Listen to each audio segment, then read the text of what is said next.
हम लोग तहसील परिषद में इसलिए आए हैं कि हमारी सरकार ने प्राइमरी विद्यालयों को बंद किया है और उसने कहा है कि जहां 50 से कम बच्चे होंगे, छात्र होंगे, वहां उस विद्यालय को बंद करेंगे। हम लोग ये कह रहे हैं कि विद्यालय को किसी कीमत पर बंद करना ये हमारे गरीब छात्रों का नुकसान है। और दूसरी बात, अभी सुप्रीम कोर्ट, माननीय सुप्रीम कोर्ट ने एक फैसला जारी किया है कि जितने वर्ष 2010 से पहले जो टेट नहीं पास हैं, जिनकी उम्र 35 साल 45 साल हो गई है, सेवा कर रहे हैं, उनको टेट पास करना अनिवार्य है।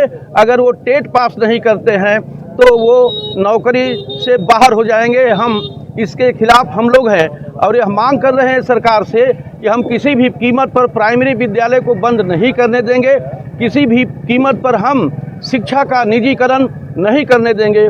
और इसीलिए हम लोगों ने माननीय महामहिम राष्ट्रपति महोदय को हम लोगों ने उप जिलाधिकारी महोदय के माध्यम से हम लोगों ने अपनी मांग को देने आए हैं, ताकि भारत की जो जनता है, गरीब जनता है, इन गरीब जनता की शिक्षा को हम बरकरार रख सकें। क्योंकि लगातार हमारी सरकार हर एक चीज़ों का निजीकरण कर रही है। प्राइमरी विद्यालयों को भी जो बंद कर रही है, उसके पीछे बाल वाटिका बना रही है। वो बाल वाटिका है क्या? वो बाल वाटिका कारपोरेट चलाएंगे, और कारपोरेट चलाएंगे इसका मतलब है, साफ जाहिर है कि हमारे देश में जो शिक्षा को भी हमारी सरकार निजीकरण करना चाहती है। हमारा ये जो संगठन है, हम लोग इसीलिए आए हुए हैं इस तहसील में कि हम लोग इसके खिलाफ लड़ेंगे। और उत्तर प्रदेश सरकार से हम विनम्र निवेदन करते हैं माननीय मुख्यमंत्री जी से कि और बिजली बिल जो पूरे गरीबों का आज लाखों लाख रुपए वसूली हो रही है, हर जगह अनियमितता फैली हुई है। कभी 4,000 आता है, कभी 3,000 आता है। गरीब लोगों पर लाख लाख रुपया बिजली बिल दिया है।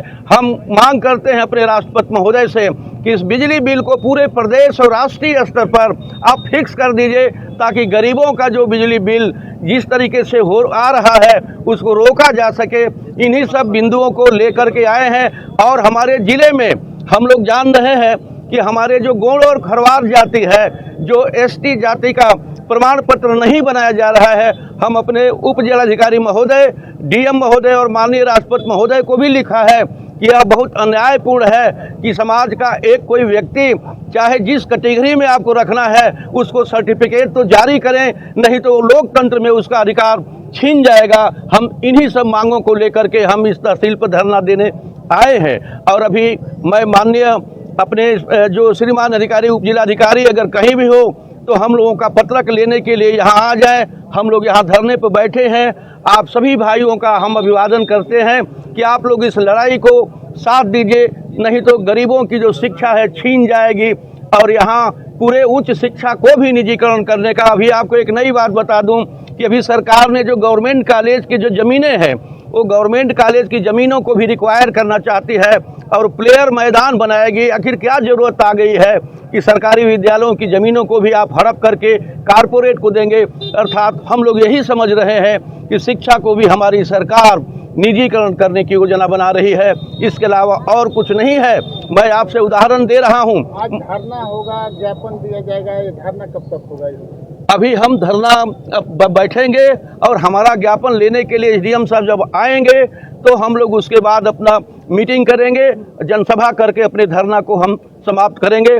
एक बात मैं ज़रूर कह देता हूं कि हमारे सावित्रीबाई फुले ने भी कहा था कि मनुष्य शिक्षा के बिना जिंदा नहीं रह सकता है। बाबा साहब भीमराव अंबेडकर ने कहा था कि शिक्षा को अनिवार्य करो, निःशुल्क करो। और मोहम्मद साहब ने तो बड़ी बात कहा था। उन्होंने कहा कि जो विद्यार्थियों की कलम की जो स्याह है, वो शहीदों के खून से भी पाक होता है। और उन्होंने कहा कि माँ बाप द्वारा दी गई शिक्षा, माँ बाप द्वारा दी गई अनमोल रतन में शिक्षा सबसे बड़ा अनमोल रतन है। हमारे महामानवों ने भी शिक्षा को जतन करने की बात कहा है। थोड़ा लंग हो जा रहा है।